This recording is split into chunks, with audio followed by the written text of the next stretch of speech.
Welcome back, guys. It's super great to have you. So can everyone see my screen? Are we good? Don, I can see you. So, all right, perfect.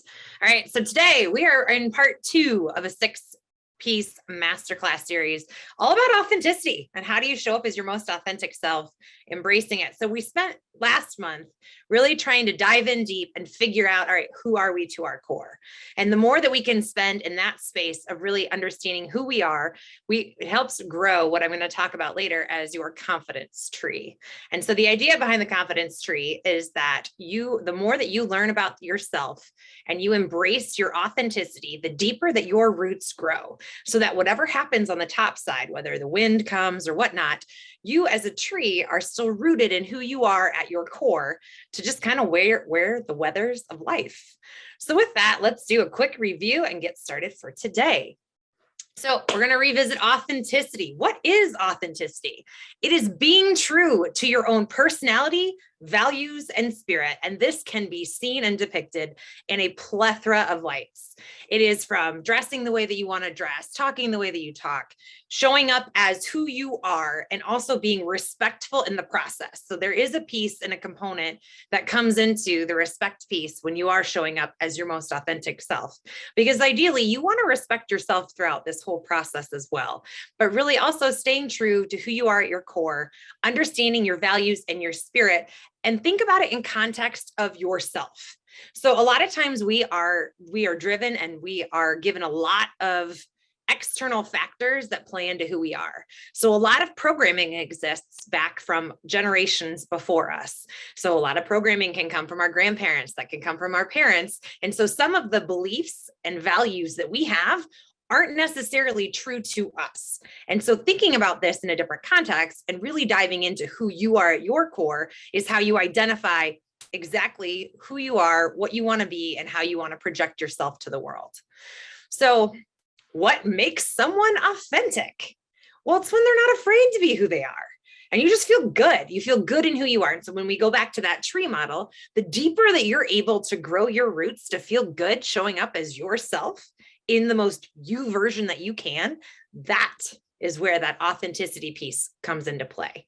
And so what we want to do today is figure out, what do you do once you know these things? And how do you use that to really power into the future and to figure out exactly what your purpose and value that you bring to the table are. So that is where we're headed today. So we're going to have a reflection, because I know a lot of you guys don't do this on your own. So we're going to make time right now since you're already here. So if you want, you can turn off your camera, but please pull up a Word document or grab a piece of paper. We are going to take a deep dive in.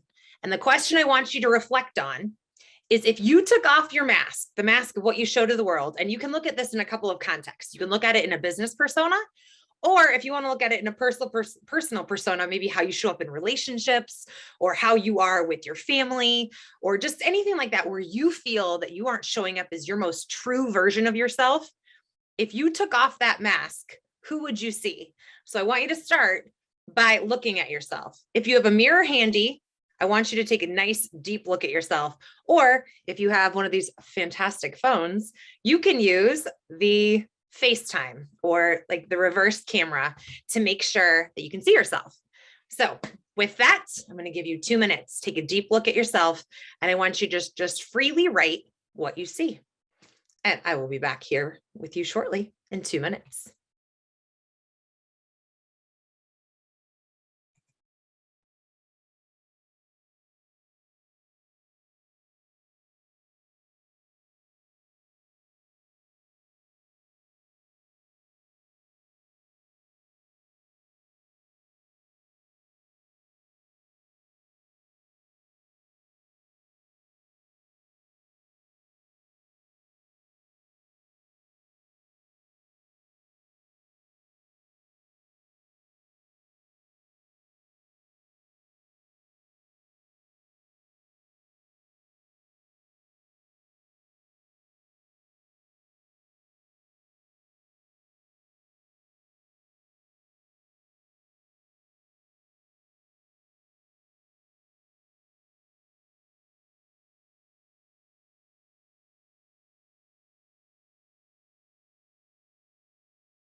You have a little less than 1 minute remaining.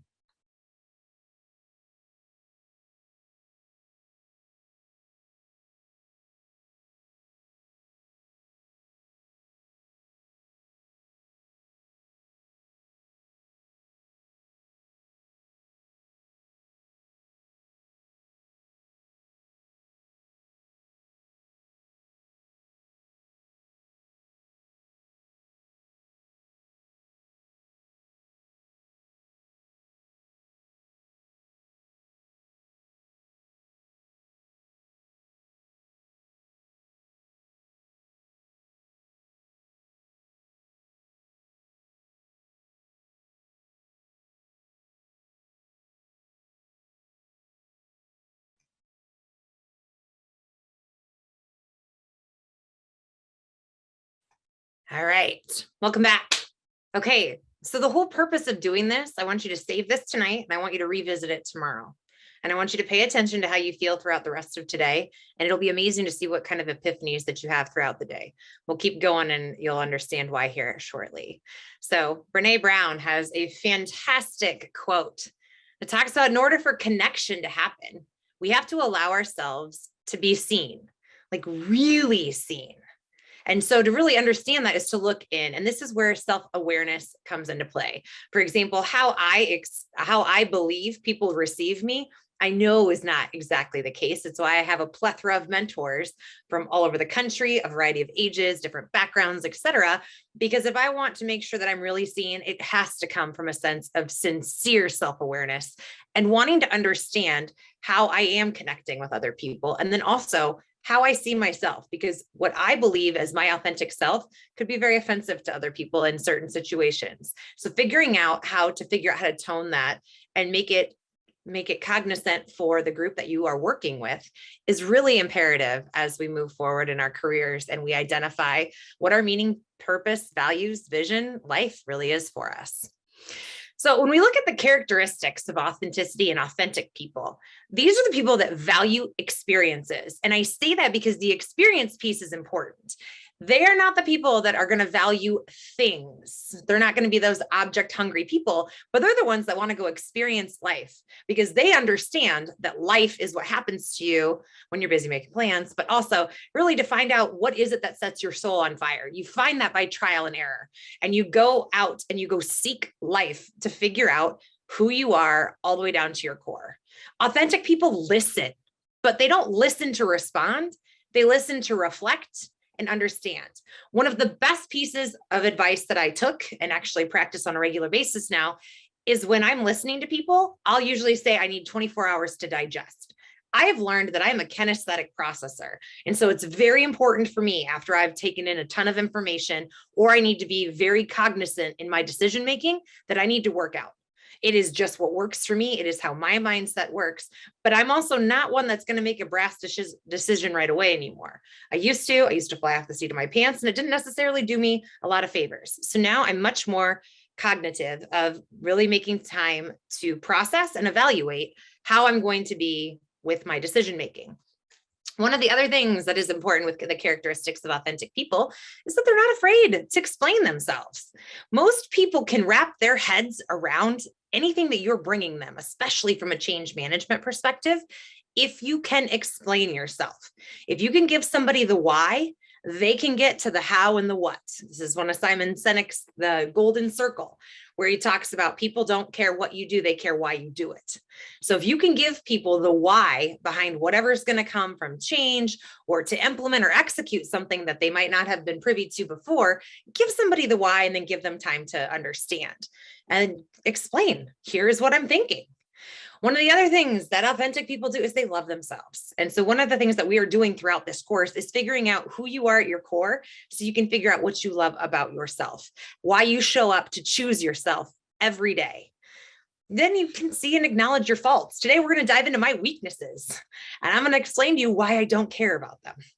A lot of people are going to choose to focus. You can focus on your strengths, or you try and improve your weaknesses. Kind of more, the older I get and the more that I get to work with people, the more I think we should just really value our strengths and then find other people who have strengths that are different than ours. And then we got to embrace what makes us unique. If it's kind of funny when you think about like your face in general, and how it's not symmetrical on both sides. We are unique in so many different capacities that it's time to embrace them, because the more free that we feel to show up as our authentic and best version of ourselves, the more you give people the freedom to do the same. And if everybody could show up in a version of themselves that they loved, can you actually think about how amazing that would be? So let's keep going. We're going to talk about confidence now, because confidence and authenticity go hand in hand. And this is where I want to use that allegory of the tree. So the more confident and the more time you spend figuring out who you are and those components of yourself that you love, the deeper your roots grow to withstand the storms of life. And so it does not matter what somebody thinks of you or somebody says about you. One of the most freeing statements I've ever had said to me when I was a leader was, "It's none of your business what I think about you." And I remember sitting back for a second. I was like, you know what? You are absolutely correct. And it is, when you look at how the world is so involved in drama and all of the things that sell, basically.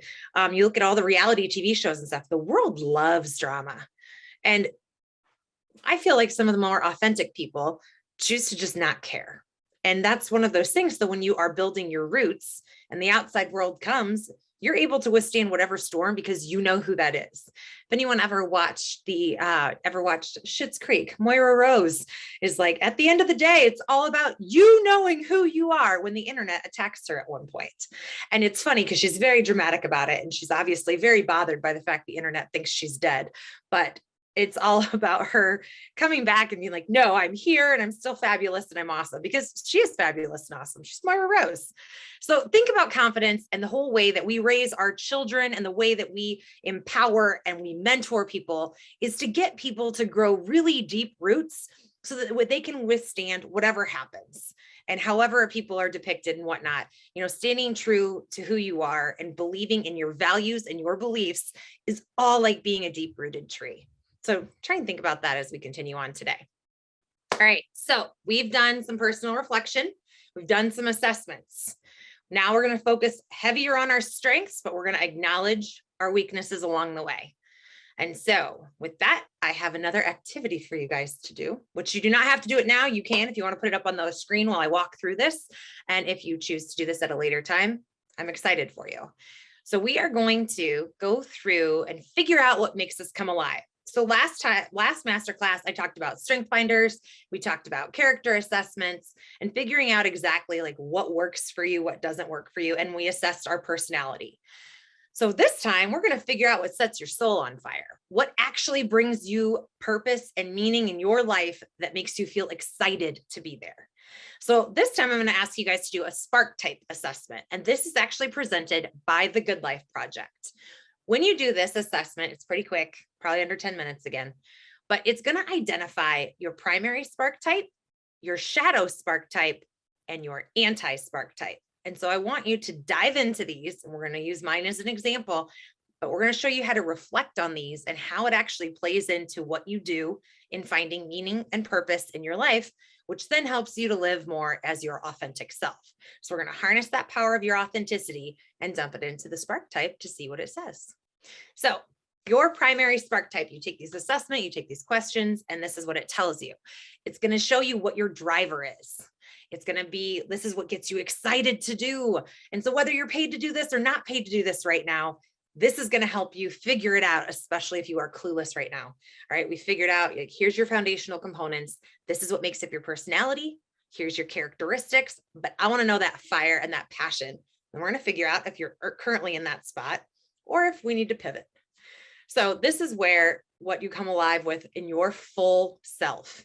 And it makes it so that you're happy, healthy, and you're living in your most authentic purpose, full of connection and joy and really liking what you do, so that when you wake up in the morning and you're happy to be able to go to work, or you're happy to be able to pursue your passion, whatever that looks like for you.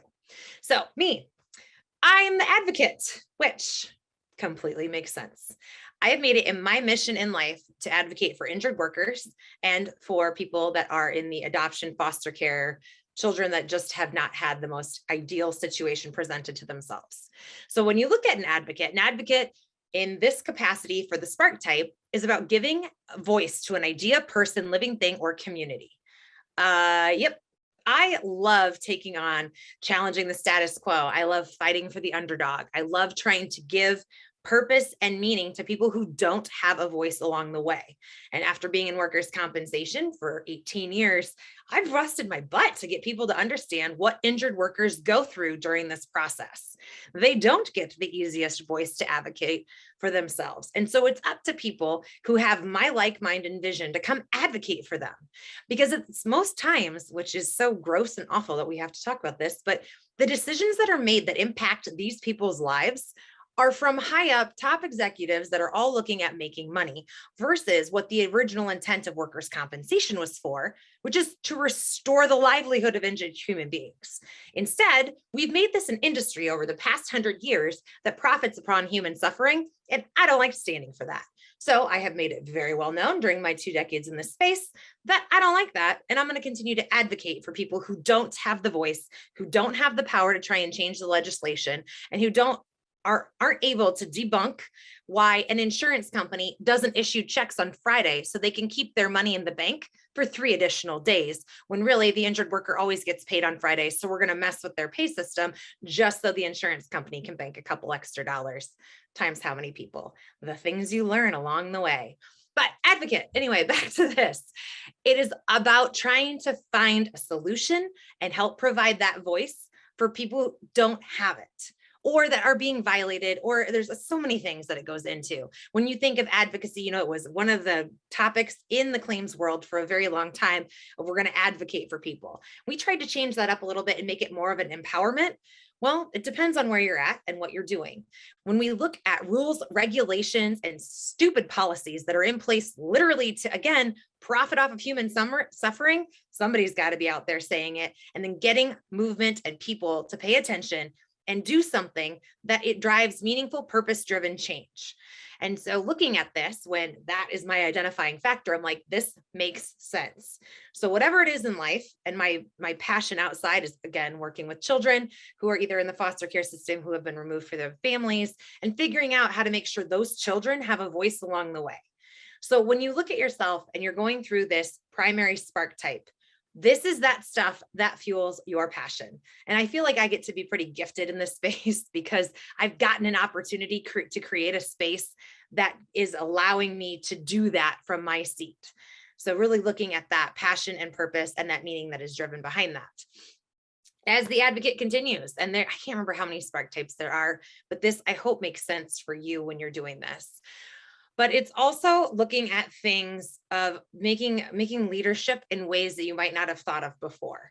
So for example, in this, advocates and warriors, they say, are common pairings of primary and shadow.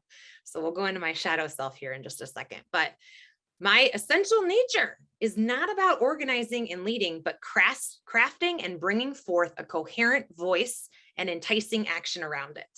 And if you know me, that is exactly what I have tried to do. So it's funny to take this assessment and then say, oh, so that's why I've done it that way.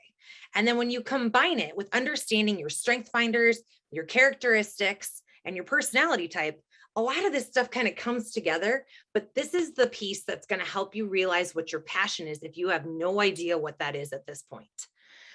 This makes sense for me. And again, if you know me, I hope that you're like, yep, that's her. All right, so that's your primary. Your primary is like what sets your soul on fire, where you want to be. Your shadow. Oh, sorry, I forgot that I had to do this. This is the last piece that I absolutely love about the advocate. Advocate are thought of as rebels and troublemakers. And you know what? I hope if I don't leave the work comp space as anything else, I absolutely hope I left it being a rebel and a huge troublemaker and a pot stirrer to give some serious under the covers looking at about what happens, who profits, and how we have completely beat down people into a sense that it is unethical. We are lacking integrity, and our space needs that glitter and sparkles to really revitalize. So I hope your spark type does something like this for you, where you're like, yeah, that's me. And it made me proud. It made me feel like, yeah, that is my authentic self. That's exactly who I want to be. And when I looked at one of my top 5 strength finders is bravery. Well, bravery has to go in that. You don't see rebels that are weak and are very scared. They shy away from things. You see them lead and jump in and go forward and go try and tackle that injustice. So this is where, when you've got the questions for reflection on what superhero would you be, you should probably do some deep diving into that one. All right, I digress. Let's go back to your next one. So your next component is going to be your shadow spark type. So this is also very important to you. Kind of like last time when we talked about you've got that mirror approach. So you've got your beautiful shiny side that you want to give out to the world. And then you have that other side that we've got to acknowledge. So same with your spark type. You have your beautiful big one on the front, and then you have your shadow spark type. So this reveals the work that you enjoy and have a high level of skill around, but it also is taken up in service of doing the work to fulfill your primary spark type. So for mine tends to be the warrior, which means that I find a really deep sense of satisfaction in the pursuit of leading others. And that's one of those things that I absolutely believe. I think it's very fun. I think if you can cultivate a vision and give people something to believe in that is bigger than themselves by cultivating meaning and purpose, that makes sense. Well, here comes the warrior. It also says that almost always in the service of doing the work of my primary spark type, it helps you do it at the highest possible level. And it's more of a means than it is an end. So how do I get to be the advocate? By really taking a part of that warrior self of that warrior shadow type and using them collectively to move whatever that vision is forward. So there is also an anti-spark type. So this is the third element that will show up in your profile when you do this. And I find this super funny, and I'm really excited to share this with you guys. This is the type of effort or work that comes least easily. And so if you were here last time, I told the story of Cecilia Radish. Like I'm 3 years old, I'm out on stage. You meet Cecilia Radish, and she takes the stage, and it's like this big 3-year-old with this huge personality. So this is kind of funny when you read about the anti is kind of like that stuff. You really have to cultivate some drive to want to do. So I got to find some ambition. I got to find some motivation and some inspiration for myself to become the anti. So when we look at this, mine's the performer. And I laughed about this when I took the assessment, and I'm like, but I like being around people. I love being out on stage. I can do this. I like talking to people, but that's not what fuels me. And I took a really long time of reflecting on this, because it's really, okay, so this is where, in order for me to be that advocate and to use the warrior skill sets to push meaningful change and purpose and cultivate people around a vision, I have to be able to elicit the performer to get that charismatic approach, to get people to want to be a part of something bigger than themselves. It doesn't necessarily mean I love it, and it doesn't mean that it comes easily. It just means that I have to do a lot more work to make sure that it helps out my other 2 spark types. And it doesn't mean that this work isn't important. It just doesn't call to me, and it's not what innately sets my soul on fire. Is it something that I need to be able to do the other 2? Yeah, it is for what I want to do, but it is a lot harder for me to focus in this capacity. And I say this in terms of when I go so if you ever take a class from me at Drake, I teach just like I give you guys speeches. Like I dump my heart and soul into it, and I give you everything so that when I leave on E, giving you everything I've got, and then I have to go refuel. It doesn't come naturally to me. I introvert and I want to get my energy back so I can go back and continue to be the advocate. And so when we talk about self-care along these processes, when we're doing this deep dives, this is where you got to figure out what recharges you too, because maybe you're not an advocate. Maybe you're a warrior all the way, or maybe you're a performer. There's learner. That's another one that's in here. And I'm trying to think, there's one that's like a caretaker. And I remember we did this exercise with my group of my prior amazing humans at the workers recovery unit. And lots of them came back as the nurturer, which makes sense. They're working in a workers recovery aspect, trying to help make good things happen for injured workers. So I was really happy to see we had a ton of nurturers working there. It means they were doing the right thing, and we'd hired the right people to make good, meaningful, effective change within the space we were working. So again, the anti isn't a bad thing. It's just something that you have to work a lot harder to drive yourself forward on. And I had to laugh when I saw this. It's like, oh, okay. Doesn't come easy.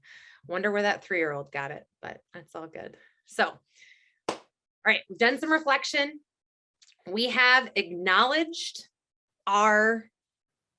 we've really focused on pushing forward with our strengths, but now it's time to address our weaknesses. So with that, I want you to take a moment and I want you to identify and take a moment of being self-aware throughout this process and think just to yourself, and then you can write it down or put it in your Word document. What is one area that you know you need to work on? I'll give you 30 seconds to think on this or to write on it.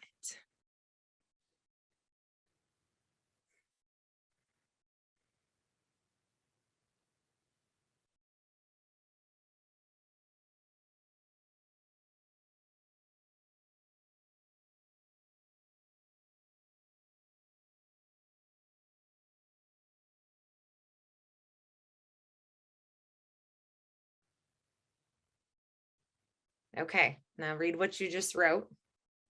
And now I'm going to ask you, do you care?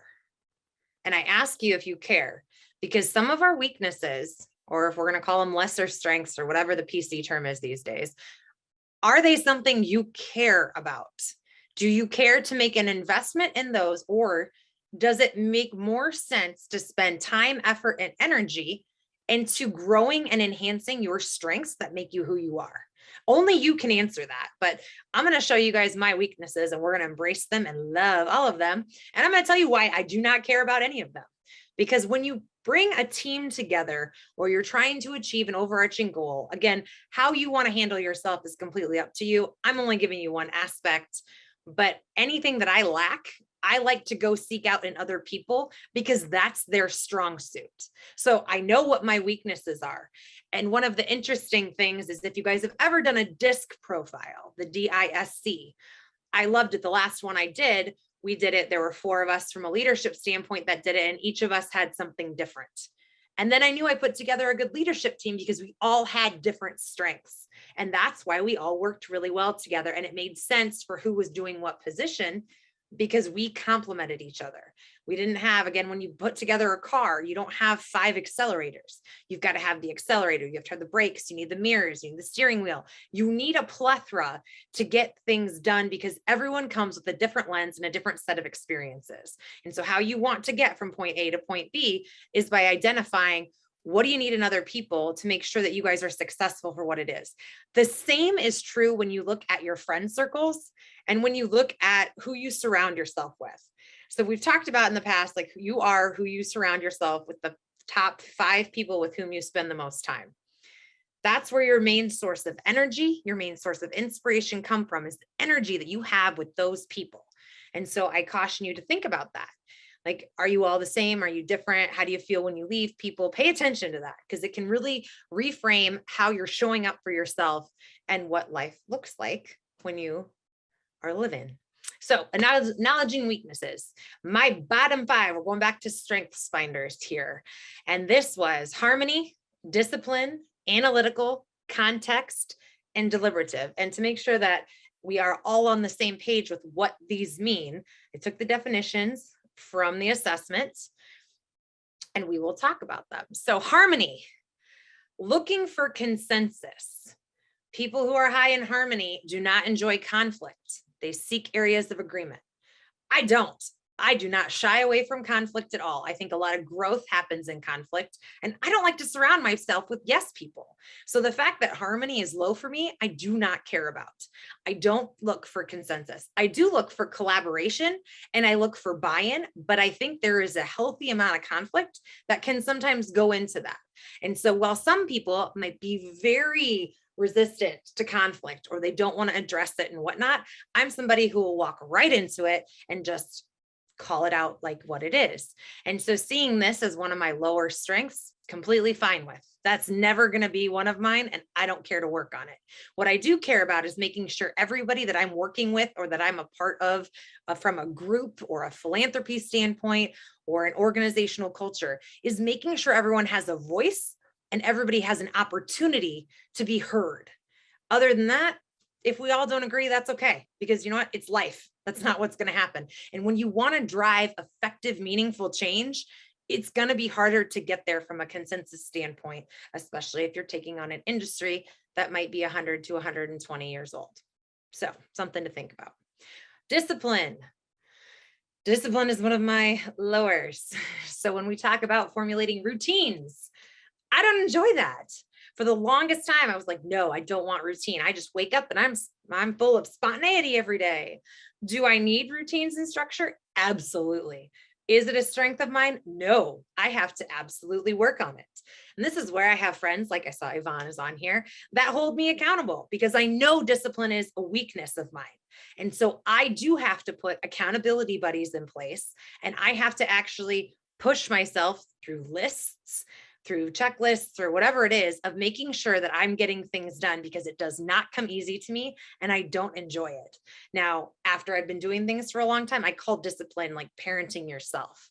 Like when you're going through a bad time in life, parenting yourself is one of those great things that can help with self-regulation and self-management. Again, not something that comes easy for me. And you can always reflect into the why. Like, I know it's not an easy thing because when I was growing up, my mother had my life planned out to the minute of I would be here. And even when we go on vacations, it was planned so meticulously to the minute that as soon as I was old enough and I didn't have to live like that, I didn't. So this is where I challenge you when we're looking at what is your authentic self. I don't like it. Doesn't mean I don't need it, but I authentically know that that is not something that I like. But again, I do address that. I need it. I need help with it. And so I'm aware that I cultivate friendships and collaboration partners in order to drive myself to get where I need to go from a life standpoint and whatnot. Interesting food for thought on that one. But you can really dig down into the why and look at the generational programming that has existed and what is true to you because of a parent or maybe a grandparent or your belief system or your values based upon things like that. The discipline heavily comes from my mother. I'm very well aware of that. And so it's just something that I have to embrace to move on with. Next, analytical. Search for reasons and causes. They have the ability to think about all of the factors that might affect a situation.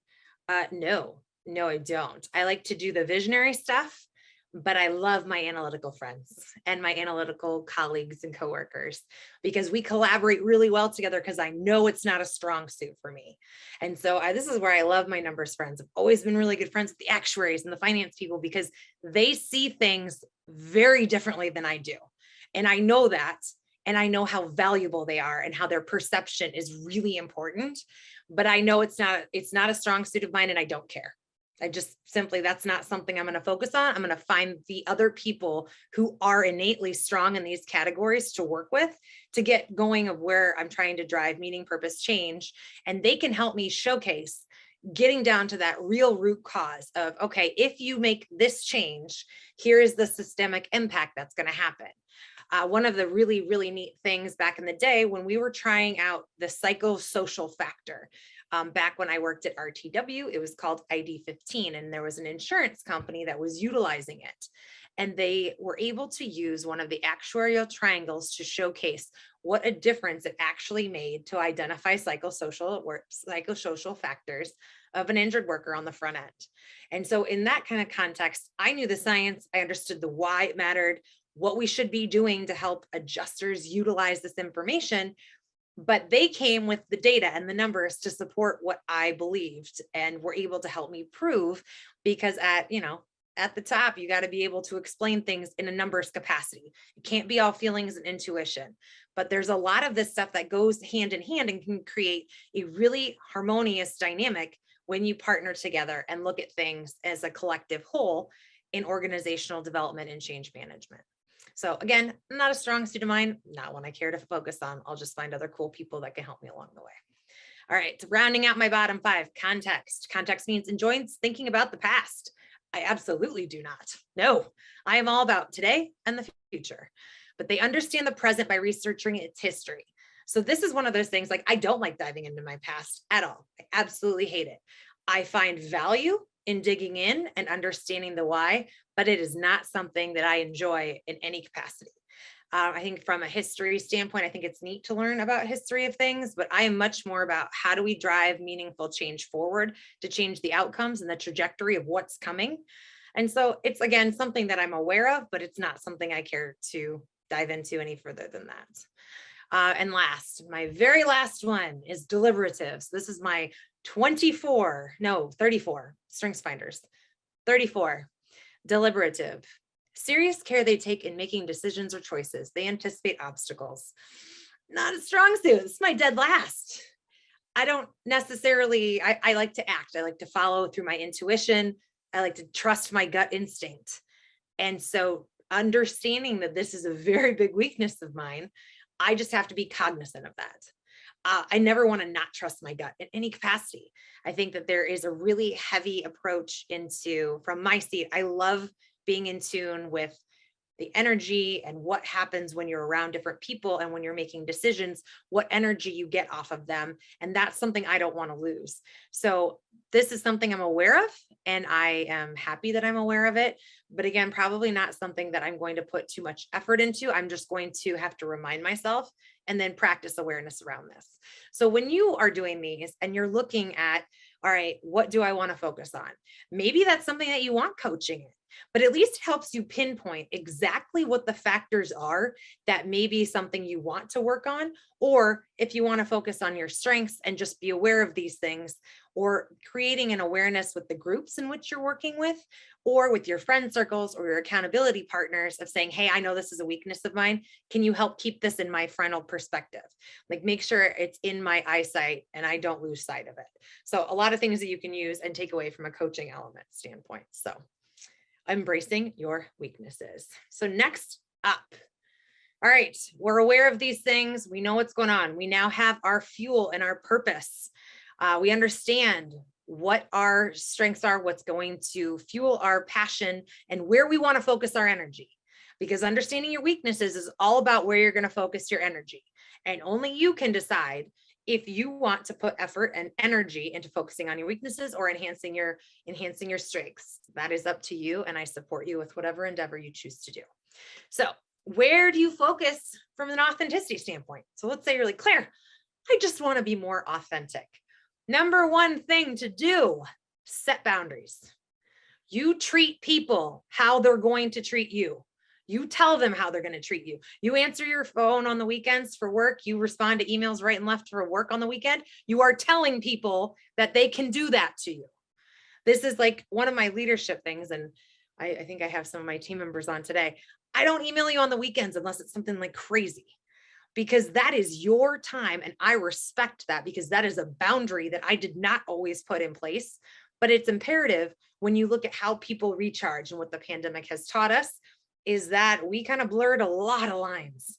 And I want to make sure that my team members feel respected and that I feel respected when I'm with other people, such as my daughter. My family is incredibly important to me, but I have to set boundaries to make sure that that time is in place.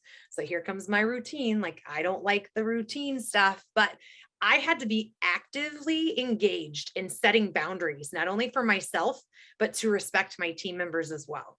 It also provides a sense of respect for my daughter, that she knows that she's a priority during those times and whenever she needs something. So the boundaries are hard, and they're hard because you have to figure out what is going to be important to you for those boundaries, and how you set them up or what they look like is going to be very different depending on what you are, what stage of your life you're in, what stage of your career you're in, and what you want for yourself. And they might change. It's okay if they change. There was a time that I would love to work 180 hours in a week when those don't exist. But again, setting boundaries, understanding self-care has to be a priority. That is a boundary that you have to take care of yourself. And if you don't take anything else away from today, understand that there is no one that is going to take care of you if you do not take care of yourself. So if you haven't made a doctor's appointment after the pandemic to get your blood work done because you might have gained a few pounds, you should do that. And make sure you're going to the dentist, and make sure you're getting your vision checked as needed. These are the things, like, you have to take care of yourself. You cannot expect other people to take care of themselves if you're not showcasing that as well. One of the other things, make sure that you take time for yourself in these capacities and looking at boundaries from that standpoint. If you go on vacation, go on vacation. People who work through their vacations, I understand that there are certain times that you need to, but all you're doing is teaching your team that they can't ever really take a vacation. We forget about the ripple effect, and why boundaries are so important is that because we all deserve that respect. And so thinking of it in these kind of contexts of making this very work heavy, but those boundaries are what are going to make and break organizational culture. So think about what those are for you. And then of course, personally, we've all got boundaries, like bedtimes can be boundaries, routine can be boundaries, how you let your child talk to you in public, where socks go. You can create a lot of different boundaries depending on what you're looking for. But one of the other things is to also walk away from toxic people. One of the things yesterday I did in my class at Drake, I'm teaching a leadership class there, is I challenged our class to go 24 hours without saying something negative, not about people, not engaging on social media, not watching the dramatic television, but just kind of trying to clear themselves of toxicity for 24 hours. So no negativity, no drama, no engaging in gossip, just for 24 hours. And it's interesting to see how mind frames will shift as a result of that. So I will also present the same challenge to you guys, and I look forward to hearing what happens. I'm only asking you to go 24 hours without saying something negative, gossipy, or doing anything toxic. Because what we think happens is we're just, maybe building camaraderie. It's fueling some part of you in some capacity, but is it the right area? And how do you then fuel yourself to make good things happen for other people and to be a bright, shiny light if you're fueling off of toxicity? One of the other things to pay attention to when we're looking at how we interact with other people, when you leave a conversation, how do you feel with that person? So Donna, you're right beneath me. So I'm gonna pick on you for a second. So when I call Donna and I leave a conversation with Donna and I am ready to take on the world, those are the people that you want to surround yourself with. Now, on the flip side, if there's somebody, I'm going to just use Joe Smith as an example, because I don't want to use anyone that's here.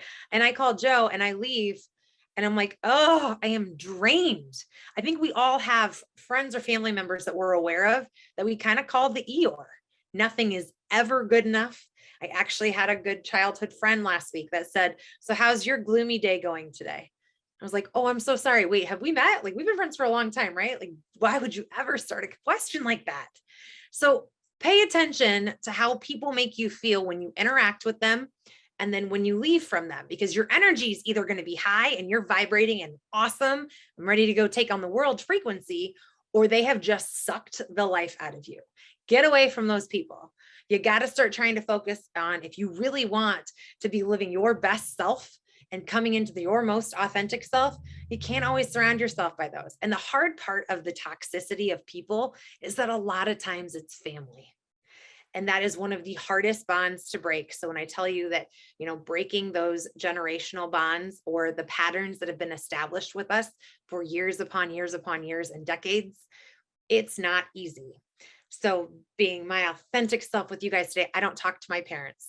My dad's an alcoholic. My mother has a pill addiction, and I just don't deal with it anymore, because not any time have I walked away in the past 20 years where I have been like, just love my parents. God, they're just so proud of me. I feel like I can take on the world. It's never enough. And I always leave feeling less worthy than I did when I walked in there. So add that into foster care, adopt, and that's how I leave my parents. Ugh. So I made a conscious decision that I wasn't going to do it anymore, because I didn't want to be around it and I didn't want to feel like that anymore. And it really becomes that simple as a decision of, I don't want to do that anymore, so I'm not going to. And then you know what? You don't do it again. And it's hard sometimes. I understand that people are going to have their different perceptions against you, or they're going to ask, like, here comes the holidays. Oh, you don't talk to your parents? It is none of my business what you think of me, but no, I don't. And I don't care, because this is for my health, and they're the boundaries that I've set forth for my daughter and I to have a healthy, happy life, and for me to live based as my authentic self and be happy. So when you think about this, it is hard when it's family, but there's a lot of good people in the world. And just because you're raised by certain people or you're born blood with certain people, it's okay that those aren't your people. So pay attention to your energy circles. They matter the most. And the more that you pay attention to that, I promise you, the more the world will respond in your favor. So keeping up with embracing our authenticity, and we're moving forward and we're really harnessing our power. Speak your opinions. Now, do so in a very respectful light. I think when we can look at a great example of this is when politics come up again, because they're starting to stir and people like to be keyboard warriors on Facebook. So authenticity means speaking your opinions and your truth with kindness and being open to learning from others. I was challenged with an opinion the other day at work. We were just talking about love and what love means, and kind of in a different context over and abroad, talking about relationships and whatnot. And a friend of mine mentioned that he said, well, I don't believe that love is an emotion. I believe love is a choice. You choose people, and then there's emotions that surround it. Now, I have never heard that philosophy before, but I went to it with an open mind and was like, interesting. So of course I internalize this, I process this, and I think about it in terms of a child being adopted. You're being chosen.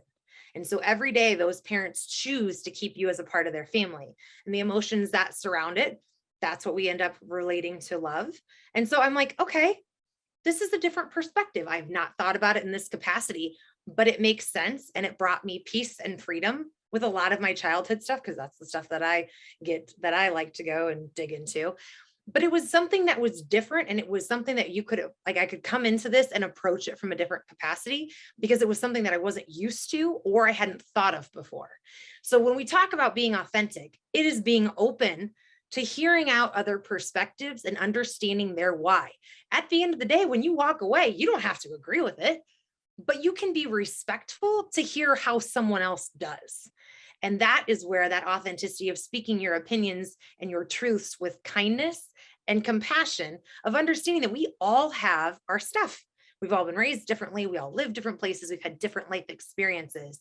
And these are those things that make relationships fantastic and your circles wonderful, because when we can learn from each other from different experiences and different perspectives, we can take a different lens approach to the world and life and figure out how, like, the bits and pieces that we either want to take with us or utilize or simply expand our mindset. The world is such a big, beautiful place, and having that abundance mindset is really important. You can get there way easier when you've got people that have different mindsets, different perspectives, and expand your horizons by expanding your circles. So again, approaching things with kindness. Amazing how that always comes up. Decision making is a huge thing, and authenticity. Make sure they align with your values and your beliefs. I challenge all of you to look at wherever you are working currently. And if you're working for yourself, take a look inside. Do your decisions that you reflect, are they in alignment with your values and beliefs, or your company's mission statement, vision statement, purpose statement, and values? Because if your values don't align with the organization in which you're working for, that's going to be an issue. That's going to struggle. And if you're doing change management of any kind, if people don't align with the organization, it's really hard to get buy-in to do anything. I'm teaching a business strategy class right now, and we just went through the importance of mission and vision. It cultivates meaning and purpose for everybody that's a part of that. And so when you're in a decision-making capacity, it's very interesting when you just think about this. Do they align? Do your actions reflect your words? And at your root core, does all of that showcase in an alignment? So only you can figure that out for yourself. But I do challenge you to go check your company's mission, vision statement, purpose statement, and values, and see if they relate to you. And if they don't, something you might want to think about for the future, especially if you are not in your best spot. All right, authenticity. We are pursuing our passions. If you have no idea what that means, again, take your spark type. Let's see what it comes out with. But what sets your soul on fire? What makes you feel whole and excited about life, and that you want to jump out of bed screaming because you're so excited that you get to be alive another day to go do this? What gets you excited and passionate and purpose driven to go make cool stuff happen? And I mentioned this during our first session, but if you're looking for some inspirational stories, check out Pursue Your Passion. It's a podcast by Tyler Cameraman. He's actually out of Des Moines and a good friend of mine that I was in a leadership academy with, but he's going around and getting people to tell their stories of how they pursued their passion and what that passion looks like. So if you're having a hard time with this, or you simply need some inspiration, check out that podcast. He interviews people from all over the United States and how they have done that, how they identified what their passions were and how they've relentlessly gone after it to make their lives full of meaning, passion, purpose, etc. So with that, then we're going to channel our inner voice. So one of the questions I get quite a bit is, well, how do you know what your inner voice is? Or how do I know when I feel it? Okay, your intuition gives you nudges on a regular basis. A lot of times we dull them, and a lot of times we just move it on to the side and don't really think that that's what it is. You get about 5 seconds of a nudge to act on. And so this is when you're living in your most authentic self and you're trying to harness your power in authenticity, it's paying attention to those and acting on them. Again, it's like 5 seconds, but those are those fleeting moments that might be like, you know what? I should send Yvonne a card today, or I should reach out to so-and-so, or I'm going to send Donna flowers, or I should really read this book. These are fleeting moments that are coming in and we get lots of them, but it's when you act on them. Mari has talked about in prior conversations that she does a brain dump at night into a journal or into a notepad or something where she just writes everything down. She's absolutely dumping out her inner voice of here's all the stuff that, oh my gosh, I was thinking about this and this and this and this. Acting on those is what separates the ordinary person from the extraordinary person. It is when you just simply, I can use this example. I was going to see a friend one day and I was getting flowers. There was a death in the family and I saw a sign. And I was like, I should buy that sign. I'm like, I don't know. I don't understand the meaning behind it. And the sign said, you are my sunshine. All right. So I'm not super close to this person at that point, but they've had a death in their family. I want to do something. And I get this like push by that sign. So I go and I give the flowers and I say, hey, I have no idea why, but I was given like a push that you would like this. And it was a very emotional response where she told me that that was a song with her and her mom. These are those moments that separate out ordinary people from extraordinary people. We get these moments millions of times a day. You just have to listen to it. One of the things, alcohol dulls this big time, guys. It helps you block it out. So I know that we all love our wine at night and whatnot. It kills your inner voice. It makes it a lot harder to listen to. Really taking time to meditate. Meditation helps you channel that and it makes that inner voice stronger. So you get quiet, you get clear, and this is where those messages come through in a completely different way. But when you get those nudges, pay attention and act on them. So if it is, I'm going to call Donna, or I'm going to call Annalise, or I'm going to call Yvonne. I don't know why, but I'm getting these messages that I should, or I'm getting a nudge, or I thought about this person today. Act on it. And start watching what happens, because it will be a domino effect or a ripple effect that will then help you strengthen this and start cultivating some amazing change that can come in your world. It will help you guide you to the next. You will go as far as you can, and then a new complete door or window will open and you'll get a whole new path right in front of you. You just have to put forth the effort. And I wholeheartedly believe this is exactly what separates people. All right, moving on. Vulnerability. This is one of those pieces that I know we're still wrestling with. No matter how authentic people get, there's always something. There's always like a little bit of a shield. This is where we keep that mask on, where it's like, I'm going to be vulnerable with you, but I'm not really. Or it's, I'm going to tell you everything under the sun about me, but you'll never know who I am. People that are good in this vulnerability space, people are good at making people feel like we're in this vulnerable space that we can establish some human connectivity. Authentic people live it. I have met amazing people that you feel incredibly connected to that have never told you a single thing about themselves. It's fascinating to me. But vulnerability gives you a different power. Like if we're talking about superpowers, vulnerability is a good one, because in the space of vulnerability, you allow other people to be seen heard, acknowledged, and valued for who they am at this moment in time. They don't have to be perfect. They don't have to be everything in order, but we allow people the space to breathe and the space to exist as they are. And from an authenticity spectrum, this is the most beautiful place that you can be. Being vulnerable, especially as a leader. I can tell you one of my most vulnerable times as a leader was when I knew I failed. And so I walked in, because it was a big failure, and I walked in and I sat down with my leadership team and I was like, I have completely failed you guys. I need your help, but I need you to believe in me. Here's what I know, self-awareness wise, here's where I have messed up. And I owned some things that had happened in a way that I hadn't before. I was like, I need your help, and I'm going to ask you guys to come with me. Yes, emotional responses. Yes, tear-driven, but heartfelt and very sincere, because sometimes we don't know what we don't know. But when you can take some self-awareness, some self-reflection, some self-management, and ask for help, beautiful things can come as a result. And we built something fantastic after that situation. But vulnerability is really allowing the space that you might get hurt. You open your heart, and it's a weird feeling. And I'm still working on this one. I've got trust issues. I know that it is innately built for me, but it's something I'm actively working on. So this is one of my weaknesses that I know I want to work on.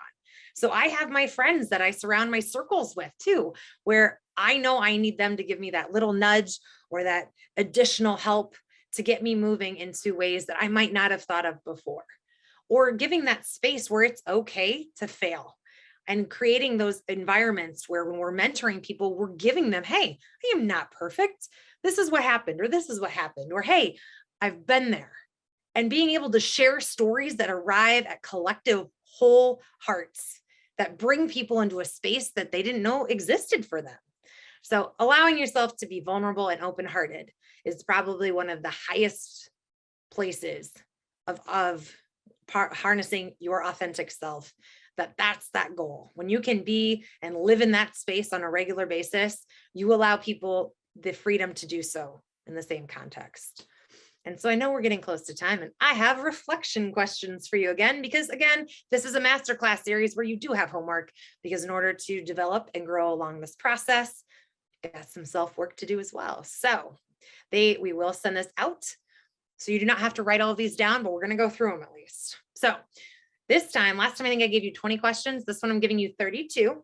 You do not have to answer all of them, but I want you to try and pick some out. Even if you simply pick a question in the morning, give yourself 5 minutes to reflect on it. As little as 2 minutes, just give yourself 2 minutes of time to reflect on something. Write it out. Write it out. There's something so therapeutic about writing, or dictate it into your phone, or put it into your notes, whatever you want to do. Maybe make yourself a voice memo, but give yourself some reflection time to really harness getting used to who you are as yourself, identifying what's important to you, and creating the space for you to breathe. Because sometimes you'll write things that your head is not thinking. I did that the other day, and it was fascinating to me. And then I reread it the next morning, and I was like, ooh, interesting. So write 5 affirmations that represent how you see yourself, you'd like to see about yourself. Highly challenge you to do that first thing in the morning, because it's going to be fresh and your body's going to write exactly what you need. What kind of music makes you feel most you? Okay. There is nothing more awesome than dancing around your house when no one's watching. There is nothing that is more fun. I did it right before I came on here. It is super fun to do, because it's when you are your most authentic self and no one's watching, and who cares if they were. I'm sure my neighbors are like, what is she doing now? But then create a playlist. Make a feel good playlist so that when you get up in the morning, you know this is exactly what you want to do. What is something you absolutely know to be true? Write a time you felt profoundly at peace or completely filled with joy. If you had a day to do anything you want, what would you do and why? I asked you this last time, but I'm going to ask you it again, because we're in a different place than we were a month ago. And so I want you to think about that.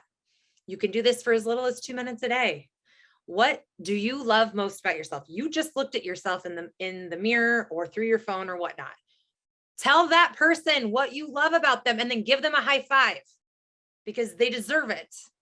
And the best relationship you should have is the one with yourself.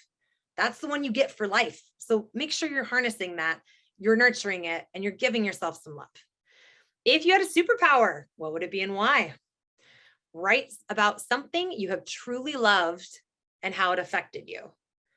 What causes you to feel passionate in life? What does it look like? Does it work with your spark type? Some things to reflect on. And if you could make a living doing anything, what would it be? Me, I would do a nonprofit dance center, and I would never make people pay because I would be financially taken care of, and I would give kids confidence by simply showing up and moving their body in ways that make them feel good. All right, more journal prompts. When you were a child, what did you want to be when you grew up? Why did it change if it did? What do you most love to learn about? If you're a learner, what is it? What are those things that make you hungry for life? What subject could you easily talk about for 30 minutes or more? If you could accomplish one thing in your life, what would it be? And what feelings do you most want to experience? Choose one, write about it. And write about a time you intensely experienced it. What are 5 traits that are important to you in a friendship or relationship? This one's a good one. When we talk about shifting that toxicity of people and paying attention to your circle, my number 1 is support.